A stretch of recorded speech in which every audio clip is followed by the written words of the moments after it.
Hi, I'm Sung Rae. I'm something else. Here at Black Girl Seoul, a podcast where we discuss the Asian dramas we love from a black female perspective. We are looking to be entertained, to learn about other cultures, and share our passion for these shows. Welcome. Hello, everyone. This is Something Else and Sung Rae. And we are Black Girl Seoul. This is another Itaewon Class episode. We would love to give you all a full, comprehensive episode of just this show. We may do that at the very end to kind of recap. Or something that's a way to close up loose ends. This time we're going to talk about episodes 11 and 12. Sung Rae, you start. Tell me what you think. So overall, as I watched episode 11, because I'll just go episode by episode, but episode 11, I was having my mixed feelings yet again, because every week, if you follow me on Twitter, Instagram, or even on Facebook, we have been talking about how, we go back and forth between Yusa, we're going to call her for the sake of our understanding, Orphan Annie, and what's the other one's name? Psycho Betty. Psycho Betty. I've been going back and forth between the two of them and how I feel about them. And overall, I've come to the point where I was like, oh, I'm all for Psycho Betty. But then this week again, Psycho Betty starts off making me go, oh, shoot, here she go again. Because initially, the guy from Crazy Dad's second son, he decided he was leaving and he said it was because of her. Now, we all know that his reason for leaving is because he's trying to obtain her. He wants her to be his woman, and she is so in love with, I don't want to call him ex-convict, I'm sorry. I know. It's so disrespectful. He is an ex-convict, right. And it's not a dirty thing to have been in jail and to do your time. I know it's kind of disrespectful, in certain areas. So I'm calling him the owner of Dan Baum. I can do okay, that. Call him the owner. Dan Baum's the owner, boss, big boss. The boss. There we go. Boss Not man, Big whatever. No, just boss. Because Big Boss is Descendants of the Sun. You can't cross those two now. Oh, jeez. I know, right? So, Boss decides, he is dealing with what he's dealing with and the situations that are going on. And he's indecisive in so many words. And I think that's the point for myself this week that I said, you know what? He got to make a choice because these two women are doing them. They have clearly stated who they are, what they're about, where they stand. Neither one of them has faltered from where they stand. They are both themselves. Psycho Betty, the only thing is that sometimes she comes across as extremely cold and kind of crazy, but in the end, like I said once before, I feel like she's doing it because her ultimate purpose and her ultimate goal is she wants him, and to have him, these are the things she's doing to support him. However, in her head, she thinks she needs to be supporting him. And so that even leads us to where they fail at the end of the episode 11 with that situation they got caught up in, because Psycho Betty was bit, determined, and pressed. This is what they needed to be doing. So he did it, and he claims, I'm the one who made the choice. But at the end of the day, we already know it was because she kept pressing. She kept pressing. And I think her ambitions to make his dream come true for him is where she's fallen down. She's got to realize what it is she wants, who she is, and she's young. And that's the other point that I think Psycho Betty kind of gets under my skin every now and again, is because you're young, and because you're so young, you still don't know a lot of things, but because you think you know so much, you're gung-ho and running forward without slowing down to go, oh, wait a minute, this is what could possibly be going on in this situation. So, I don't know. That's just my take on the two girls. Well, see, that's the thing. I think that her strength is also her weakness, because youth emboldens a person with this feeling like they can never fail, like they're always going to win, because she keeps on saying that, right? She's like, I always win. Well, you've always won because you were a student, because you were a child. You didn't win at life. Maybe she feels that because she has a social following and she's made some of her own money, that she's so sure of herself, and that, like I said, is both a strength and a weakness. It's a strength because that attracts people Like, here he is 10 years older and he's making decisions based on a 20-year-old. Now, yes, you can say some of that is a function of his personality, because I think he's more cautious and he knows he's more cautious. And also, I think that having been in prison, more than once they've kind of spoken about the fact that he's old fashioned and that he comes from almost like maybe he was stuck in time. You know what I'm saying? Like, the way he would not give her as much weight if he had had those 7 years and had that time out in the world, if you will, he trusts her more with that kind of stuff. Because Orphan Annie sees the youth in Psycho Betty. You know what I'm saying? Like, when she deals with her as more of an older sister, not an older sister, but older. And he doesn't necessarily do that. I think I kind of count on their relationship being the way it is because I'm rooting for them to be together at the end. So the more that he kind of depends on her, trusts her, has kind of like a close relationship with her, they have those moments when they talk together on the rooftop, the more I'm like, okay, I could see them being together despite how he kind of feels. Because just to jump ahead a little bit, at the end of episode 11, she in glorious fashion, like, I mean, that's what I love about this show. She fully admits that she loves him, right?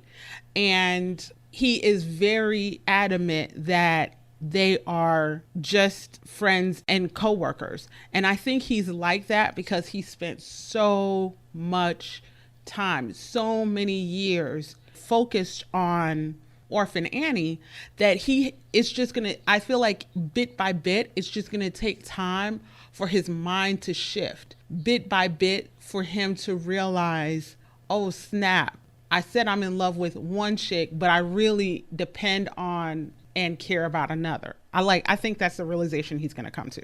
And could be. I don't know. I guess for me, I feel like regardless of where he's coming to, I think at this present moment, him realizing and not being like walking around in dumbfoundedness, because that's where he began to frustrate me at one point. It was like, you're walking around as though you have no clue this chick really cares about you, and the other chick is steady hanging around you. Even if she's not saying anything, she keeps being in your presence, she keeps showing up at your store, she keeps just being around. Like, come on, man, you got to see some of this. You can't be that dense you don't see any of this. And in that, what are you doing? Where's your choice? Anytime the cook saw stuff that was never really made public to all of them, she could see stuff, he got to see something. Come on. But maybe that's a drama trope, but go ahead. I think that this show is different from a lot of other shows because Psycho Betty is literally the crazy chick running after him. And yet I want her to win the guy. Another thing that I really love about this show, when I saw them play Spin the Bottle, I knew nothing good could come out of it. Oh, man. Spin the Bottle and Truth or Dare. You don't play those games with just anybody because you're going to get your feelings hurt. And when I saw that go down, I was like, it ain't going to be right. And I liked that Hun Yi, who the cook, I liked that she called, I forget his name. I'm calling him Young Crazy One. Dad's second son. Right. Crazy Dad's second son. Diabolical Dad's second son. I like that she called him out, but I applauded him for doing what he had to do. Because he did push the envelope and it needed to be pushed. Psycho Betty was the first one to kind of clown him for not stepping up. So Psycho Betty and second son were having a conversation, like looking out at the water or the beach or something like that. And she basically tells him, you've been checking for me. I always knew that you had a crush on me, but you never stepped up, and then that's when she messed with his mind and she was like, I'll give you a chance if you become the head of your father's company. So, but then she retracted that statement too, but Yeah, yeah. She tried to play it off like, oh, I'm joking. I'm like, chick, please. But I think that's where I stop being a viewer and I start kind of looking at the plot, trying to figure out where things are going. And I Yeah, think that they're making him an asshole. I mean, they're going to bring him purposefully. back from that, right? But they're making him an asshole so that you don't feel too sorry for him when she absolutely does not pick him. Right. He ain't never going to get her. Not So, at this point. He's right, done right, because he was a right. nice guy at first, and you could almost go, oh, well, she could be with him. Oh, he's so sweet. Right. Oh, he's so this. Now you're like, fuck him. Right. Right. I was Because like, you I so daddy laughed. I bastard. went on to That's Twitter awful. and folks had like really went in on him, and I'm like, poor thing. He didn't start off this way. He's being groomed. His diabolical dad is turning him into a nut too. Right. Turning him into a young dirty bastard. That's what Right. what he's turning him into. Because I was like, you know what? You didn't need to do all of that. Like, not for real. But then here's the flip. Here's the flip. When I saw Hung Yi on, I hope I'm saying the name correctly, the cook, when I saw her in competition, I knew it was a matter of time before her secret came out. I missed that. I didn't see that coming. That was a blind side Because to me, and I was so because at pissed at him first I for was like, using it. right, because at first I just thought, oh, she won. But when I realized that it was a like three-part competition, Right. when he was like, I have I a have a card. wild card, Yeah. when he explained that the reason why she was winning was because she was liked, Popular. I knew Right. it was over. I knew what he was going to do. Yeah, I could infer, but in my head, I kept saying, he wouldn't do that. He wouldn't do that. And so, yes, it did. It hit me like, oh, hell, he did that? What? Right. But, Young dirty bastard. Anyway, yes. so Another area I oh yeah. wanted to get into and kind of talk on was back over in episode 11.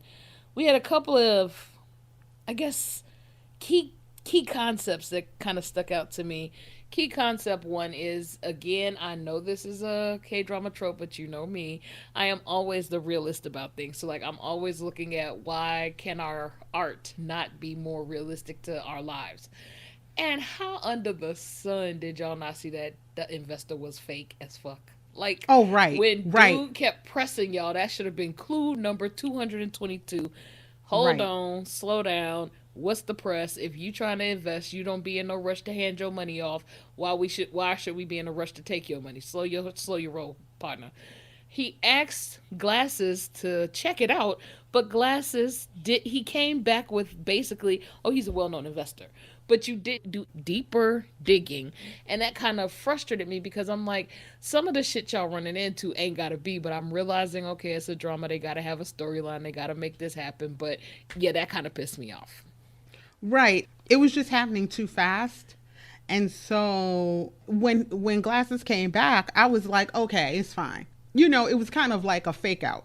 And so I was Right. like, and the fact that Diabolical Dad had been planning it from get go was just like, you know, what he was supposed to do. Like a snake's gonna be a snake. That was his job.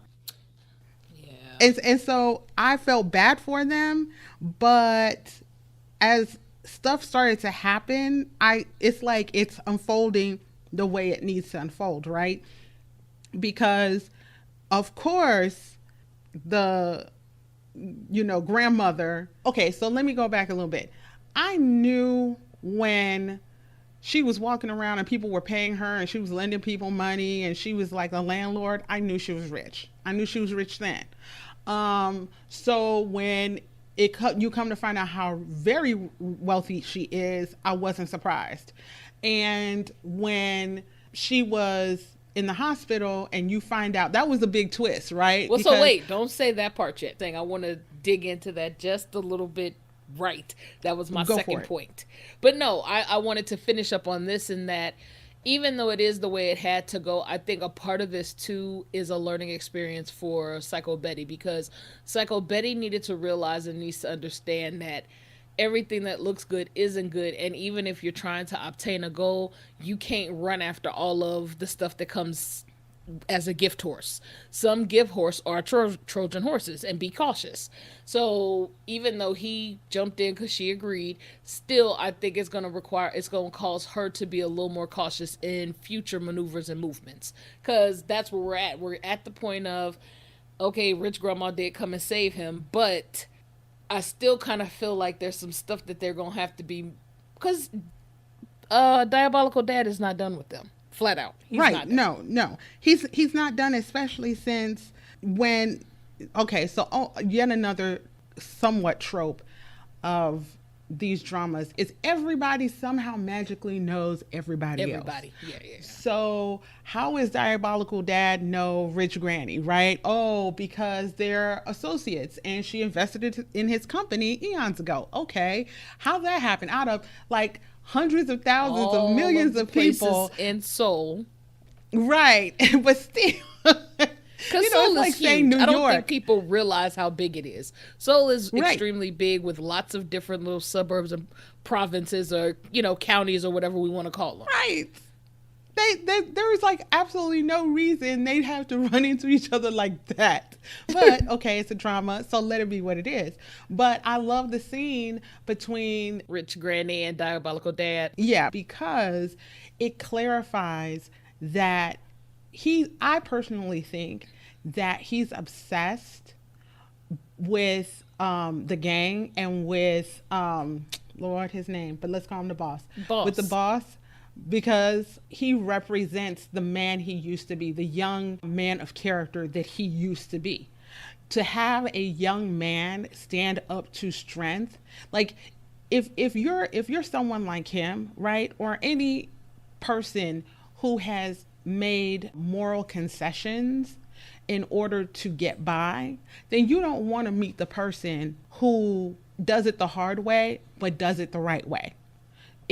You know what I'm saying? Like, if you're that person who's bitter that way, or has since reconciled the fact that you do awful things to people in the name of money, then you don't want to meet somebody like the boss. You don't want to meet somebody who's trying to move forward in a clean, clear fashion, who is not going to sacrifice their morals. So I think that that's why he's going for him, because I think he's fighting himself. I'm taking it to this deep level. He's fighting himself. You know what? I kind of love that, because did you remember the conversation between he and Second Son? He and Second Son had a very good conversation, in that he kind of was like, why are you so pressed by him? You are a conglomerate. You are this, you are that. What are you so pressed by him? And it was kind of like, I think at one point he called Boss a fly. And he was like, it's just somebody it's like swatting at a fly. He's a fly. And so if he's a fly, who spends their time getting pressed about a fly that you straining and moving and changing up how you function because of one fly? If he were such a fly, why you so pressed by him? And when he asked that question, I was like, you know what? I'm so glad he did that. And somebody else even came at him and kind of asked, I think it might have been Rich Granny, who asked basically, why are you so pressed by him? Like, at the end of the day, Dad has got to explain, and somewhere I feel like they'll give it to us. Dad has got to explain why he is so pressed by him, because you're right. I think it is a matter of him being impressed with who he is, how he functions, and he's pissed that he didn't maintain that character and those morals that he had, and that he became what he is. But in his becoming what he is, it's kind of like the picture of Dorian Gray. He's gotten to that place where now when he looks in the mirror, he doesn't see the ugly, he sees the good, and he's going to keep on as though whatever ugly happened to him to change him, he's not going to recognize it or notice it till it's just flat ass in his face. Well, see, so using, and this is a great one, the Dorian Gray analogy, I thought that when Dorian Gray looked at his picture, he saw the ugly. Like, everyone else saw the beauty in that picture. But I think that that's the thing. The father has the esteem of his colleagues. He has money. He has everything. To the point where he really should be taking Boss under his arms and teaching him. But go ahead. Right. But here's the thing. If he can't do that for his sons, he damn well can't do it for some strange guy who he actually owes. Right. Because how he did his son, Jesus Christ. But go ahead. Woo! Dirty. pretty diabolical dad. Like, you almost feel sorry Yes. for the son. You were like, With his dang, you crazy got, tail, because he crazy as and all he, get back. right, and he messed with his. It wasn't just like he played him dirty. He messed with his mind first. He Yeah. gave him the father. He hugged him like a real dad, and then he As what? he Like he has twisted the never knife. done before. Right. I was like, come on, man, that's disrespectful. Um, and so there are other. Oh, and that was another thing that. Speaking of fathers and sons. Okay, so I was shocked by how the second son kind of turned ruthless, like just I know, right? On the dime, as though it was part of his nature. right. But then I had to think about it. He was defaulting at what he knew. He grew up in a household where he was bullied. You would think that he'd look at his father because at one point he did, and he said he could see where his father had poor character. But I think that when he wanted to amass power and strength, he defaulted at the thing that he knew how to do and what he saw, which was being like his father. And it did not help that Psycho Betty said, hey, if you If this run is your what you family do, business, right. right. So he has completely turned around, and even then I think he's self-aware enough to know he's trifling, but at some point I bet it'll be too late. Like Psycho Betty's the one who's going to have to halt him and go, listen, I'm never going to be with you. So when you did all this stuff, it was for trash. You're going to have to clean it up now. So that's what I expect to see in the future. But I did look at him and see how, like, the son is turning into the father. It was truly like some, you know, it was sad. But what is it in Star Wars? It's like Luke turning into Darth Vader. Yes. So it's like this interesting thing of fathers and sons where on one hand the guy who has or had absolutely nothing had like the esteem of his father to get him through, and then you turn around and you see the family that has everything and they can't even have a good father-son relationship. Right. So Well, so the other point that I was pushing towards, and that just kind of I have to unfold and unpack it just right because there's so many layers to it. Tony. right, Tony has like right, okay. So when we first began to recognize Tony is claiming he's Korean, and people are kind of snickering and laughing at that concept because you too dark, how you Korean? And so, we amongst ourselves who know that we can be born in any place, and in being born in any place, your skin color does not decipher where you are located, where you're from. So I know several people who are officially Korean who are black looking just like me. Why? Because they have parents that either one moved there, immigrated to that country, or two, they are biracial and therefore they were born there, they are Korean. In which case, aside from all of that, and I follow a couple of them on Instagram. But aside from all of that, I guess in my mind, I was trying to understand. So I said, well, maybe Tony's mom and dad came to Korea and had him, i.e., he's Korean, but he's, they're Ghanaian. trying to So make it work. that's, I was trying to make it make sense. So as we keep rolling with this story, and he's, got this, and I'm thinking maybe, oh God, the guy who's in the picture that he's calling his dad adopted him, which is why he speaks Korean so well, Right, and, I thought whatever, that whatever. too. I was assuming he was adopted. And so as the story just kept rolling, I was just like, whoa. Now, again, I'm back to you with in all of Korea, in all of Itaewon. Right. Really, y'all just happened to run into this lady. But, go ahead and share what you thought about all of that. So yes, thank you for bringing up Tony because I love that character. I love the Oh, I did representation. too. But I also had to think about the fact that how many black folks do they have in Korea to choose from who are actors and can speak Korean really well Fluently, in right. order to play that role? Because I did the same thing you did. I was trying to like maneuver. Even Psycho Betty at one point said like something along the lines like you don't look biracial or something like that, and I was like, yeah, I think they chose the actor who had um Skill. the level of skill, and maybe he had a profile that was high enough, you know, because he's also, I think you researched him before. He's also like, He's a musician. He's into yeah, music. he's a musician, and like he's in that world. He's a model as well. Okay, so he's a model too. So it's like he kind of checked off the boxes. So, and I mean, I'm not saying that they could absolutely not have found somebody black who is Korean, but then would they have been a suitable actor of the right age? So this is what it is. I just suspend a little bit of disbelief. Frankly, no disrespect to Koreans, but Koreans in Korea, they're not going to know the difference. They're going to be like, black is black. so but I like the twist. I like, you know, in a weird kind of way, I like that they legitimized him. Like they didn't just leave him out there, like him claiming something and then no one was believing him. I like that. I like that they, you know, closed that loop. I like that he's now part of a rich family.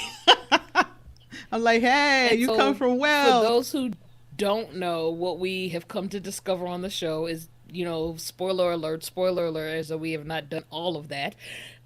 He is Rich Granny's grandson. His mom and was from Ghana. Ghana.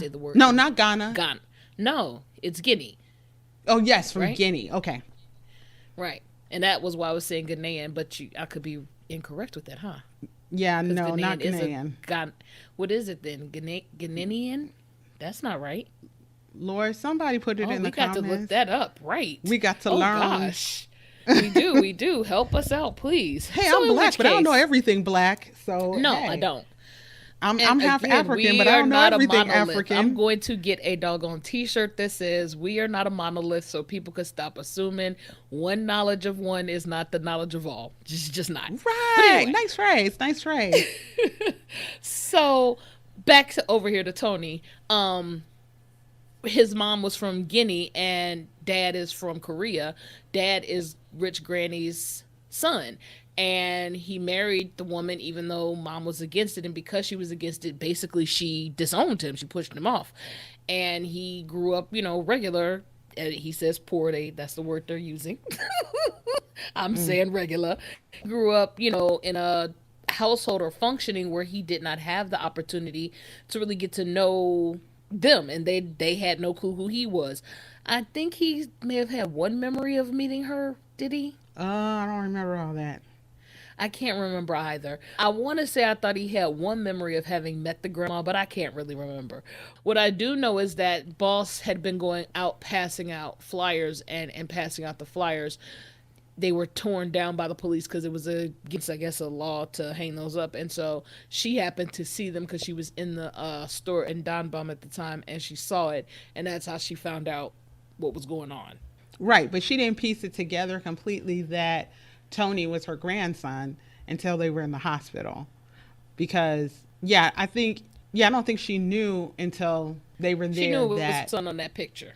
Right. She knew it was her son, but she didn't know that the little black boy was Tony. Right. So, but I was like, oh, you know, I got all the feels for that because I was like, but okay. So, but also speaking of Tony, and this is like super funny to me, it's such a stereotype. And I know that Asian cuisine of many types is fabulous. But why take a black guy to put some curry in? I know, right? In the mussel soup. And for them to discover like a signature taste, right? You know, because they were like, "Oh, this is." I was like, "It's just curry. Y'all are tripping. It was in your kitchen. What?" But it took him doing it. I was like, "Yup, we know how to season some food." That is hilarious. We are wrong. But yes, because I was about to say it was a total accident. Right. But hilarious. And then and another observation I made, I don't know what to call him, because I want to call him Crazy Eyes because he's the worker who will I know get into a fight, but he also is Dead Eyes. Him and the cook, and his whole spiel, because that's something else I think we should discuss. But go ahead. Yes. Right. So I want to also call him Dead Eyes because when he like kind of loses his mind, his like whole style changes up, right? His whole body language, everything. And he has dead eyes. But let's go with Crazy Eyes. So Crazy Eyes, I secretly think Oh, Or he's no, in I love think with that her. he secretly may have a crush on. Secretly, my ass, he is in love with her. But go ahead. I think he doesn't know it, and I don't think she I knows don't think it. he Like, knows it. No, I don't. I don't know if she does or doesn't like. Because I think she's a way more perceptive than we have given her credit for. I think she sees it, but she doesn't quite know what to do with it. Because remember, he came on to her at the club without knowing who she was. right, right. So she is his type, Right. right?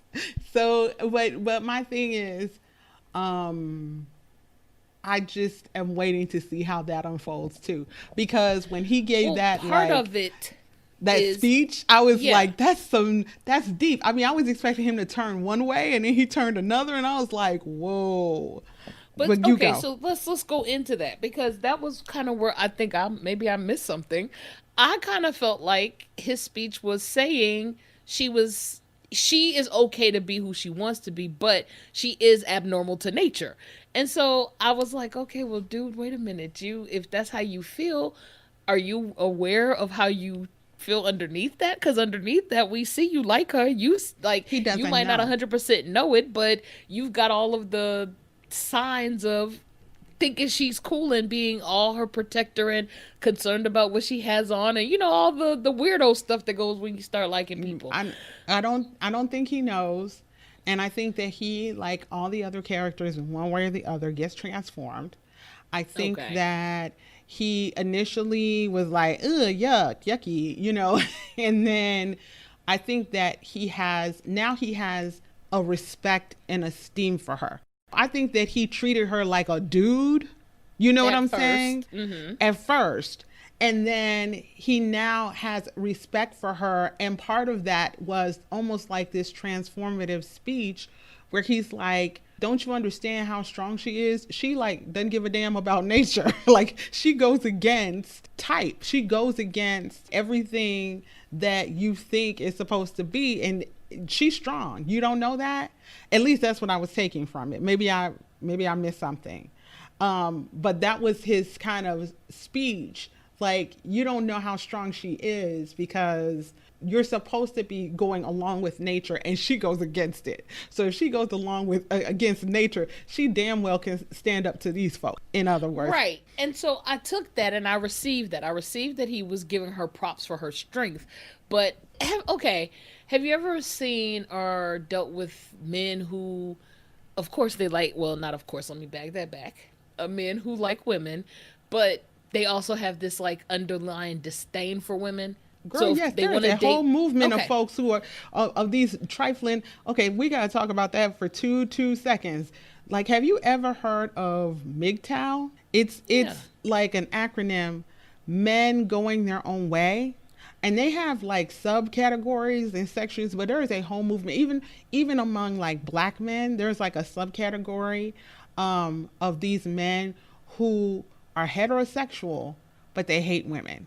Like back in the day, you would have just called them woman haters, but they like actually are attracted to women, but disdain women for a variety of reasons, okay. And true so or not. that is what I picked up from him. What I picked up from him was he respected her strength. He respected that she was strong enough to, and I mean that was the punchline of this. But his prior two statements led me to go, yeah, but do you appreciate all of who she is? All of okay. Do you appreciate all of who she is? Do you appreciate everything that she has become at this point? That she left being a man, had this surgery, she is now a woman, and do you even realize all of that? Because I don't know, I guess I felt like him talking about her being adverse to nature and it's not right in so many words he was saying, like, I don't know. His speech Right. was kind I of a thought that too. twofold feeling. Right. I mean, so one, yeah, that's why I said I thought it was going to go left and it went right. Because especially when she hit the stage and, Yeah. and you could see him smiling, he was proud of her. Mm-hmm. I thought that's why I was like, okay, you expect one thing and another. But I think that you're deeper than the character is at this point. Okay. This is a guy who Like, I think he's a simple guy. Like, mind you, they had to take him to the club for the first time Man, in okay, like that was so early freaking episodes. hilarious. Right. He didn't know how to walk up to chicks. He was doing that old high school mess where a dude comes up behind you and starts grinding on your butt to say, "Hello, I like you." Like, come on now. Come on. He is not a guy who knows women. So he's certainly not going to know a, a woman who used to have a man's body. Like, I don't think he's that self-actualized. But you can see he's trying and he's And growing I give into him it. character or credit for that. I give him credit because his character is trying. It is. Right. So that's why I'm like, it doesn't have to be perfect, but it has to be something. He has to be putting some kind of effort in. And that's why I think at some point it's going to be an awkward situation. I believe it's going to be an awkward conversation. But in the final episode, I fully expect him to declare himself or make a move. Like, make his, shoot his shot, if you will. And so back over on the deep side of this, I kind of wonder, and the reason why I think I brought this up was because even though yes, we are looking at a drama, we're looking at face value here for what they give us. There's also a writer. There's someone who wrote this, someone who thought this out, someone who's either experienced and or walked some of this, which is why it's even being presented, or someone who has, and why you're even touching on it, delving into it. And I wonder, are they like sharing a perspective of some portion of the country? Do you get what I mean? Well, I mean, here's the thing. I think that, one, it's as Americans, we cannot, and you know this, we cannot assume that other countries, other people have the same sensibilities that we have. Exactly. That's like a real basic, And like, hell, duh depending statement. on which American you talking to, they don't. So next, but go ahead. Right, right. But I also think that there are things about society at large, especially as we become more of a connected global Mm-hmm. society, that people you can't help but see in some form or fashion. So, for example, when you see more of a conservative leaning, openly kind of racistness, racism, hello, racism in America, I was but wasn't surprised that that exists in the UK too. Well before Meghan Markle and all of that. I mean, Right. I think certain things exacerbate and cause things to come out that were quietly tucked away and pushed down, and now, oh gosh, I can't be quiet about this, so I got to speak on it. But go ahead. right. And it didn't just, and I don't think it just happens in one country. I think it spreads. And the same thing is like with homosexuality. So as homosexuals in America kind of began speaking out more and got a higher profile, I'm not surprised that maybe it also happened independently in other countries, or they saw what was happening in America and they went, oh, okay, I'm what, loud and I'm proud, I'm out and I'm proud. They started waving their rainbow flags too. So, and trust, I mean, it's not like America or one or two other countries are the only ones to have transsexuals. Exactly. So, of course, and truly, it's like, because once upon a time, like, I think American transsexuals used to have to go to like, what, Norway or some Scandinavian country or something to get sex change operation. Like, they were going overseas, they were going somewhere. And we all know that Asians love plastic surgery. So, stereotype, but it's true. It's just a little bit. So I'm not surprised that somehow, some way, they finally are trying to represent on a show. This show is supposed to be forward leaning, right? Exactly. Exactly. It's supposed to represent every facet of the other in society. You have a chick who needs mental help. At least at some point, she's, at least in the beginning of the show, she's sitting with a therapist. Oh You man, have that was a forward thought too, because remember, all of what we are watching is the backstory of how she got to her boss telling her to kill herself. But go ahead. right. You see an ex-convict, they are often, Shunned pay in their debt society. to society, and yet a lot of their rights are removed. I'm saying it completely badly, but everyone knows what I'm talking about. And that's why I said shunned in society. Because Yes, even though shunned they in are able to society. come back to life, quote unquote, they still are treated completely differently. But go ahead. Right. So you have that, and then you have a black guy, obvious. You have the Crazy eyes. transsexual. Crazy Right. Eyes You is a have convict too. right. So you have like, for all intents and purposes, these are people who Oh, are and the second outsiders. son who was shunned because he was not the Right. main wife's child. So yeah, yeah, yeah. Well, because he was the bastard of the family. Like, Mhm. let's call it Mhm. what it was. He was born to what, the mistress. Yeah. So you have people who are outsiders, and they have found each other and built this family, which is commendable. And so they're fighting for their freedom. And Suat, even though she's over there in Jenga, she's a orphan. But go ahead. Right, exactly. And so it is.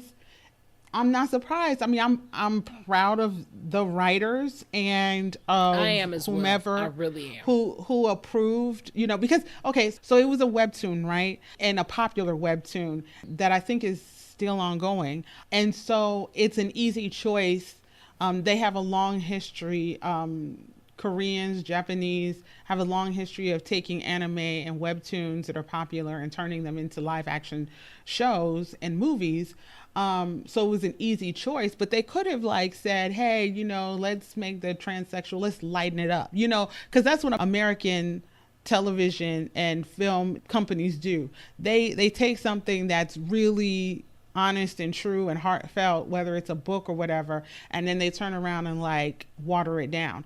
And so I applaud them for not watering down the transsexual experience. I agree. I said a lot. No, Sorry. you're good, but I completely agree with you. Because again, I think that's what makes this a story that is worth watching, worth wanting to continue on, and not having stopped as I did with others. Not having stopped is because there are so many facets, so many points, so many things going on, and it is a realization of the world we live in now. Right. Granted, I love the dramas that are romantic comedies and that are fluffy and pretty and, very stylized versions of reality. And I love those because you need them. You need the escape. But, and granted, this is not the grittiest of the gritty Mm-mm. show. It's not like Law and Order Korean edition. It's not that. but but I think that the more you see this representation, the better it is for those people, regardless of what their walk is in life, whether you agree with them or not. It makes it easier for them. You don't have to agree with how they do what they do. Just don't beat their ass or like discriminate against them. Just let them, just let them be. I guess, like, and so sometimes it takes having to see someone on television to kind of get the memo. Like, if you didn't know that you're just not supposed to treat somebody any kind of way because they don't live your life or they don't do the things you do, here's a show for you. So, but did you have any other points? I believe that was it for me. It was just me noting that and me going, "Wow, this one was kind of interesting for these things here." And so as far as like the um where we're headed now into next episode previews that I saw and what I foresee coming, I'm just, I'm excited. I want to see where they take us, where they're leading us, and where, some unexpectancies may pop out again. Right. I mean, here's the really real that like makes me shed like two tears. Um, we only have 4 episodes left. Mm-hmm. 2 weeks. So my withdrawal is gonna be real. Luckily, I have other shows in my back pocket. Well, I am, yes, kind of sad about it, and I will miss the episodes or miss the drama as well. But I'm like in 4 other ones, so hey, it is Mm. what it is. I'm excited. Wow. Okay. Okay. Crack fiend. Okay. You got you stay loaded up, huh? Well, so I'm gonna share a couple. Like I'm not gonna like go into details about what they're about, but thus far they're pretty interesting. And so the one was beautiful. No, I'll come to you when the weather is nice with Park Min Young that we've been promoting on our page. So I started that, but it's kind of a slow drama, you know, as much as I could say. But I was really shocked because I said, "Oh, this is something I know." Something else will never listen to. Something else is not Right. about dramas that are long, you guys. I just have to put that out there. Well, The how long is drama, this drama? oh, I'm about to tell you. The drama is called Beautiful Love, Wonderful Life. It's on Mm. Viki, and right now they are on episode 94, and it is still ongoing. Okay. Are you serious? I'm not lying. Like And four they hour are long not, episodes. they're 30 minutes, but still. Okay. This is 30 minutes? 94? And it's still ongoing. I was like, what the heck Nope. is wrong with this drama? Nope. Why is it still on air? Nope. What is But this? but isn't this a drama? Okay, so let me go back first and say that first drama you mentioned, the one that had the woman from Secretary Park Min Kim. Young. Mm-hmm. Okay, so I watched like the first and second episode, and I'm not for that because it is too slow and too quiet, and it gets on my nerves. It's just dragging. It makes me want to fall asleep. Okay. As for this other one, the Beautiful Mind, Beautiful Heart, Beautiful or whatever Love, it's called. Wonderful Life. Okay, yeah. So that one, okay, I'm being disrespectful towards it because it has the nerve to have 90 plus episodes. Like, come on now. Number I one. laughed But number when I saw two, that. but isn't it about like, isn't it an ensemble show? Like about people living in an apartment or something like that? Or they all live together? Or what is it Not as about far as again? I've gotten in. I'm on episode 6, so like I'm way behind. But Oh, so it'd be different right. if you got it. It'd be different if you say you were in like episode 20 and you can't turn back, so you have to keep going. No, ma'am, save yourself. Walk away. No. Thus 90. far, that's the point. Is that I've gotten caught. I'm enjoying it. So I don't know if Wow, I'm gonna stop. We'll see. We'll see. It officially wow. ends March 22nd. So that's what, next week, and Yeah. it started Okay. in So September. wow. I know, right? I'm like, this is a doggone. They should have just turned this into a movie. What the frick? Damn. Oh, I mean, but okay. anyway. Is it a daily drama? Oh, I couldn't tell you that. It's, well, no, because okay, so episode 93 and 94 come out in 5 days. But Oh because I'm not wow. watching it current, I can't tell you how frequently they're showing up. But right now I'm on the page, and in 5 days, episode 93 and Right. 94 come out. It's a weekly show. They have the nerve. I mean, and if it's an hour long, that's wow. No, I mean, and that's legit. You know, like some people are like you, and they love those, Right. shows, those We get series in that and go on get forever going. and ever and Yes. ever. I mean, Ah, man. Okay, so let me tell you. I don't know if you ever saw this. Did you ever see this show called High Top, High Kick, Roof, yeah. High? Okay, I forget what it was, but I I saw can't it. either, but I know exactly what you're talking about. Yes. Right. I saw it back in the day and it was like a billion episodes too. And when I got to the end, it ended horribly. And I I know, was right? mad. And that's one of the reasons why I rebuke long series with my hand to the sky. I rebuke thee because you don't know how it's going to end. It could end like trash. Ugh. Yeah, well, once you go in, you go in. Because I remember I joked around about the show. What was it? Graceful Family. Graceful Family was a long one, but that was 56, somewhere in there. But I loved it. Graceful Family was awesome. I loved it. But right now, my other one that I wanted to share, because this one I said you might be interested. I don't know how like excited you are about the time travel ones, but this is Mm. going to the Joseng period and back. So it's called I Live Up to Your Name. That one I'm digging. That's on Netflix. And she's a doctor, he's a acupuncturist, so it's like a battle between oriental Oh. medicine and regular medicine. So I I'm started loving that watching show. that. I started watching that and then I stopped. Oh yeah, I'm all in. It was too much back and forth. And then I'm looking forward to, I'm super excited about Elle's new drama that's coming up about the cat Meow. He's a cat that turns to a human. Yeah, it sounds a little corny and cheesy, but I love Elle and Yeah. he's so cute. So I want to at least give it a try. Lord. I know, right? And Lord. then Lee Min Ho's new drama is coming out supposedly in April, is all I'm saying, because there's nobody that's given a hard, fast date. They just piecemealing pieces out here. Like they're drawing us like a rat to the Like trap. crackheads. Right out like a crackhead. There you go. They draw me with a piece of crack around the world. But in which case, I'm excited about that because at least somebody put a synopsis out today telling about the story and like what's going on. And so again, it's another time travel. He's a third generation king and somehow he lands in modern day Korea and what goes on. So we shall see. Right. I saw a description somewhere enough that made me go, "Oh, I do want to watch that." Something like, I forget, like maybe he manipulates both worlds because he's trying to save his world or something. I forget. But yeah, I want to check that out. I will say, I thought I was going to give up on Hyena, and now Oh, I'm I'm done. hooked. I'm Oh, okay. hooked. So tell me, because I'm done. I let that go. I'm hooked because um at first, and I started taking notes, and I'm gonna do like A a private. solo, since you're Yeah. not watching it. Nah. Um, a Unless you give solo me something that makes me go, oh, I got to get back in. Yeah, nah.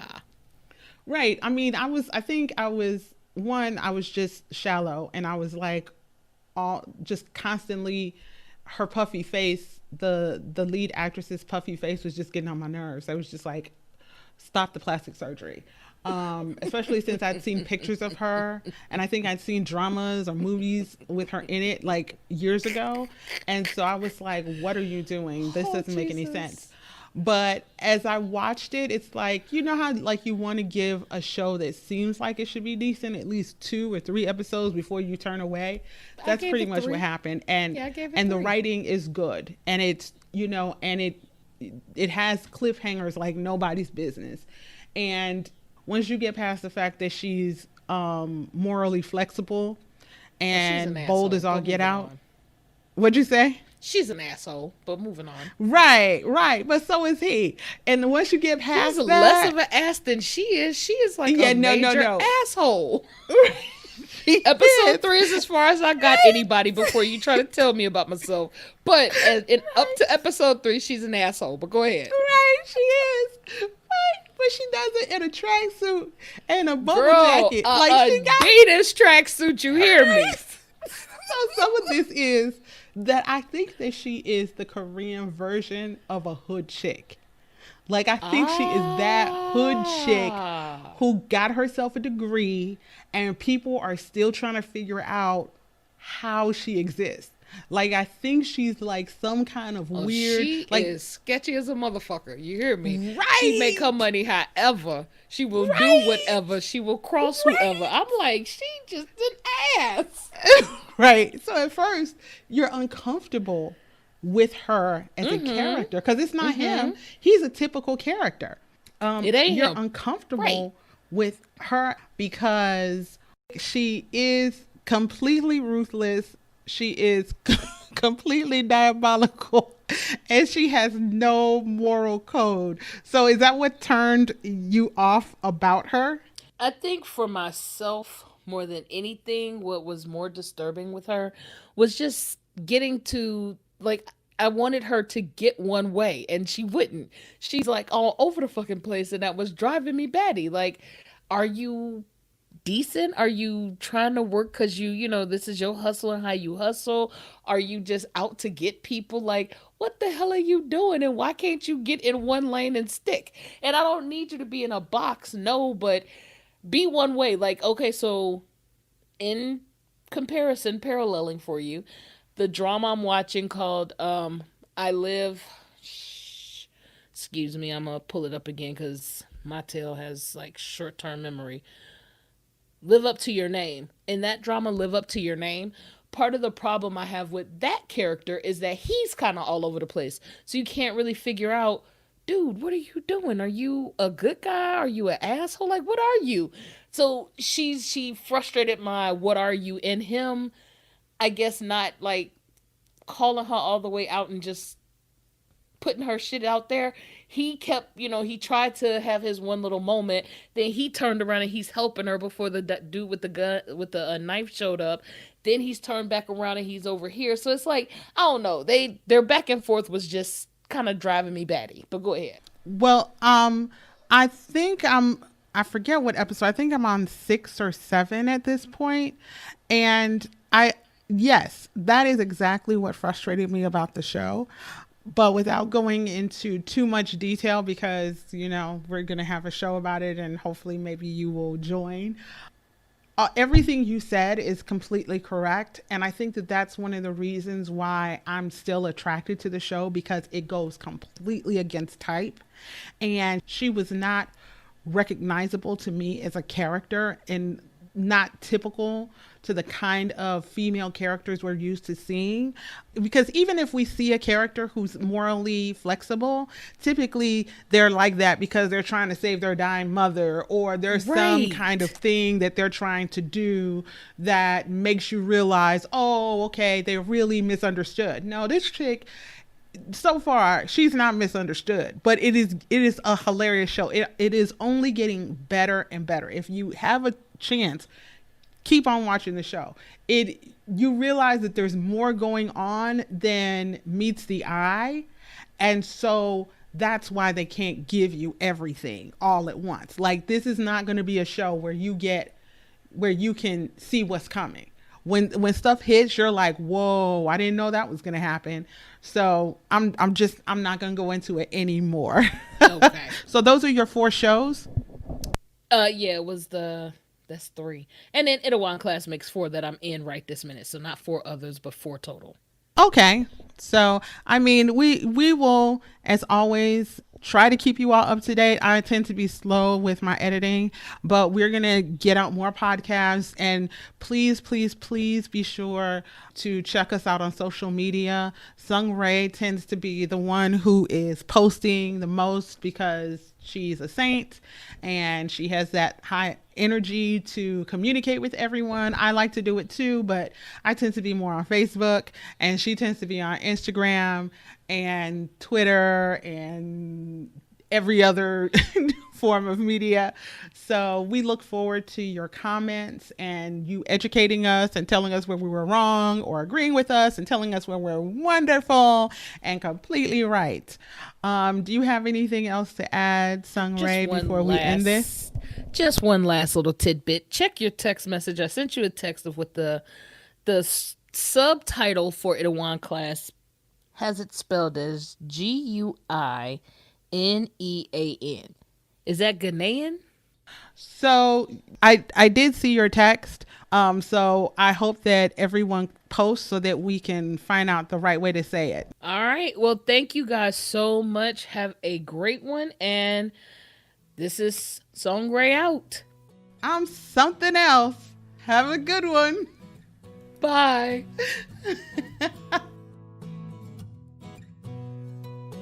Thank you so much for listening to Black Girl Seoul. We have enjoyed having you. Please subscribe, like, and follow our Facebook page, YouTube channel, Twitter page, Instagram page, and join our Facebook group. You can also find us on Patreon. Please look below for links. See you guys next time.